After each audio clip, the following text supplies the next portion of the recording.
कक्षा 10 विषय विज्ञान पाठ 5 दैनिक जीवन में रसायन। वार शुक्रवार दिनांक 11 दिसंबर 2020। आप सभी के लिए मंगलमय। Good morning. हम चलते हैं। मैंने अम्ल क्षार लवण के बारे में बताया था। अब अम्ल क्या होते हैं, इनकी परिभाषा क्या है। इनकी परिकल्पना की अवधारणा के अनुसार अलग अलग वैज्ञानिकों ने इनकी परिभाषा अलग अलग प्रकार से दी है।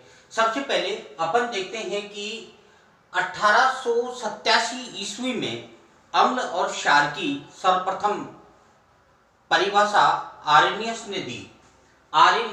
ने दी और ये आरेनियस संकल्पना के नाम से मानी जाती है।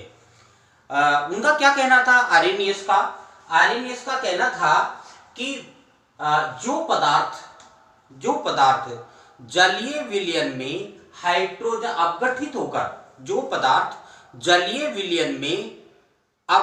होकर हाइड्रोजन आयन देते हैं उन्हें हम अम्ल कहते हैं।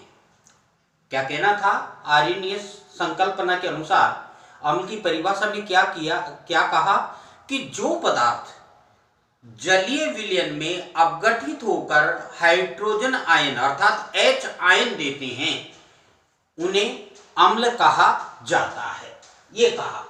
और उन्होंने अपने उदाहरण भी प्रस्तुत किए, उदाहरण भी दिया। जैसे HCl, इसको हम कहते हैं HCl हाइड्रोक्लोरिक अम्ल यानी AQ। देखिए S होता है, उसको कहते हैं सॉलिड यानी ठोस रूप में होता है। L होता है लिक्विड यानी द्रव होता है। G होता है गैस होता है। और जलीय विलयन AQ के द्वारा प्रदर्शित किया जाता है। AQ जलीय विलयन। तो हाइड्रोक्लोरिक अम्ल का जलीय विलयन ये अपघटित होकर हाइड्रोजन आयन और क्लोरीन आयन देता है, यानी H आयन दे रहा है AQ। तो H आयन देता है, इस कारण इसको अम्ल माना। आगे दूसरा उदाहरण दिया HNO3, यानी HNO3 को हम कहते हैं नाइट्रिक अम्ल। क्या कहेंगे?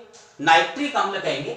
HNO3 का जलीय विलयन ये भी हाइड्रोजन आयन और NO3 यानी नाइट्रेट आयन देता है। H आयन और NO3 ऋण आयन। तो ये इसको भी अम्ल माना, क्योंकि ये भी जलीय विलयन में अपघटित होकर के अपघटित वे पदार्थ जो एक से अधिक क्रियाफलों में अपघटित होते हैं उन्हें हम अपघटन कहा जाता है। तो अपघटन कई प्रकार से होता है। जलीय विलयन अपघटन यानी विद्युत के द्वारा भी होता है, ताप के द्वारा भी होता है, सूर्य के प्रकाश के द्वारा भी अपघटन होता है। तो इस प्रकार से इसमें HNO3 ये जलीय विलयन में अपघटित होकर H आयन दे रहा है, इस कारण इसको भी हम अम्ल कहेंगे आरेनियस की संकल्पना के अनुसार। तीसरा H2SO4 का उदाहरण दिया। H2SO4 यानी इसको हम कहेंगे तनु यानी सल्फ्यूरिक अम्ल कहेंगे। इसमें एक बात और है कि इनका जो जलीय विलयन होता है, एक होता है तनु, एक होता है सांद्र। अगर जल की मात्रा कम है तो सांद्र होता है, और जल की मात्रा ज्यादा होती है तो तनु विलयन होता है। तो ये H2SO4 यानी गंधक का अम्ल या सल्फ्यूरिक अम्ल ये H आयन और SO4 में अपघटित हो रहा है, तो इस कारण इसको भी आरेनियस संकल्पना के अनुसार अम्ल की परिभाषा अम्ल माना गया, क्योंकि अम्ल की परिभाषा को ये पूरी कर रहा है। आगे है CH3COOH, इसको हम कहेंगे एसिटिक अम्ल। ये भी कौन सा अम्ल है? एसिटिक अम्ल CH3COOH। ये भी H आयन और CH3COO ये माइनस, तो ये भी आरेनियस की संकल्पना के अनुसार H आयन, तो ये भी अम्ल।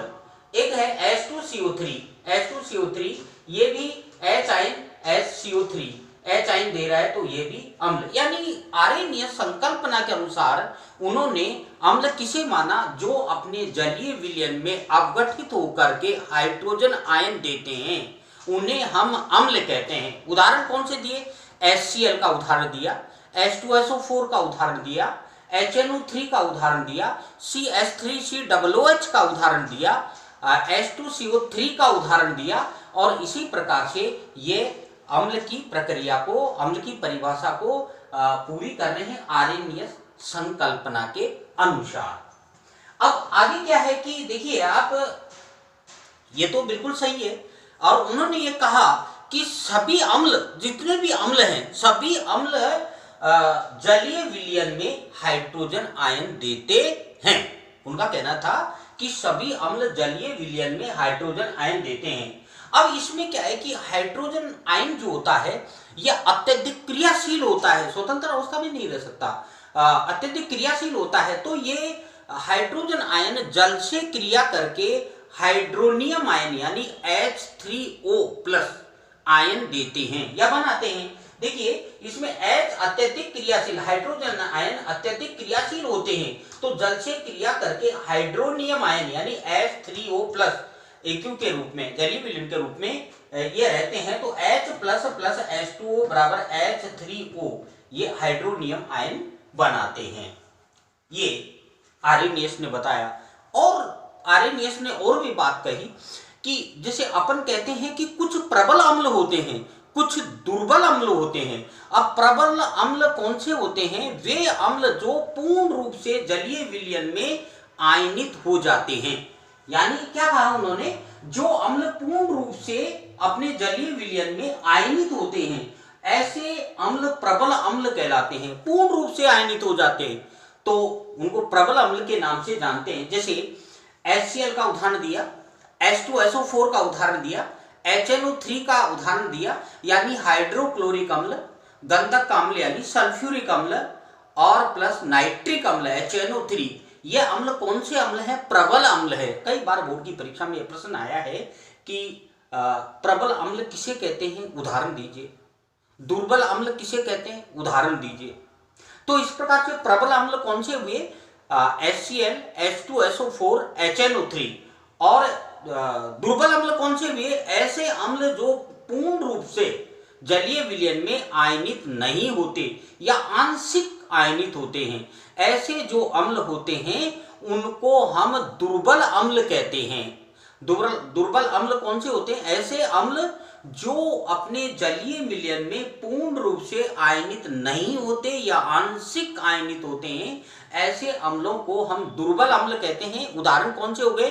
CH3COOH यानी CH3 एसिटिक अम्ल, और कार्बनिक अम्ल यानी H2CO3, CH3COOH और H2CO3। ये कौन से अम्ल है? ये दुर्बल अम्ल है। ये कौन से अम्ल है? दुर्बल अम्ल हैं। तो इसी प्रकार से प्रबल अम्ल और दुर्बल अम्ल। दूसरा क्या होता है कि हम ये कहते हैं आर्हेनियस की संकल्पना के अनुसार, आर्हेनियस ने कहा कि वे पदार्थ जो अपने जलीय विलयन में हाइड्रोजन आयन देते हैं उसे हम क्या कहेंगे? अम्ल कहते हैं। और इनके उदाहरण भी सारे मैंने आपके सामने ये बताए। और उन्होंने क्षार की भी परिभाषा दी। आर्हेनियस की संकल्पना के अनुसार क्षार वो होते हैं जो अपने जलीय विलयन में OH आयन अर्थात हाइड्रोक्सिल आयन देते हैं, उनको हम क्षार कहते हैं। यानी वो जलीय विलयन में हाइड्रोक्सिल आयन देते हैं, वो क्षार। तो आर्हेनियस संकल्पना के अनुसार जो जलीय विलयन में H आयन देते हैं वे तो अम्ल होते हैं, और जो जलीय विलयन में OH यानी हाइड्रोक्सिल आयन देते वो क्षार कहलाते हैं। और इसी प्रकार से ये H आयन और OH आयन यानी अम्ल और क्षार, ये दोनों मिलकर के लवण और जल बनाते हैं। इसको हम क्या कहेंगे? उदासीनीकरण। अभिक्रिया होती है उदासीनीकरण। अब चूंकि H और OH आयन क्रिया करेंगे, ऐसी स्थिति में ऊष्मा भी उत्सर्जित होगी, तो ऐसी अभिक्रिया ये ऊष्मा क्षेपी भी अभिक्रिया कहलाती है। पिछले कालांश में मैंने आपको बताया कि H+ है ना, देखिए H+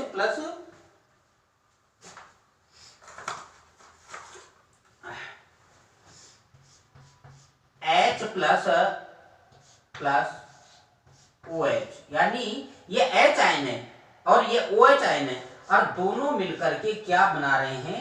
H2O बना रहे हैं। तो इस प्रकार से ये अम्ल हाइड्रोजन आयन, हाइड्रोक्सिल आयन मिलकर के जल का निर्माण कर रहे हैं। तो इनमें अम्ल का प्रभाव भी समाप्त हो जाता है और क्षार का प्रभाव भी समाप्त हो जाता है।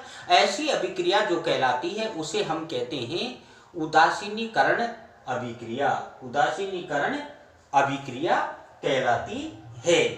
तो इसी प्रकार से जैसे HCl plus NaOH NaCl plus H2O यानी लवण और जल बनाते हैं, उदासीनीकरण अभिक्रिया। ठीक है, नमस्कार, धन्यवाद।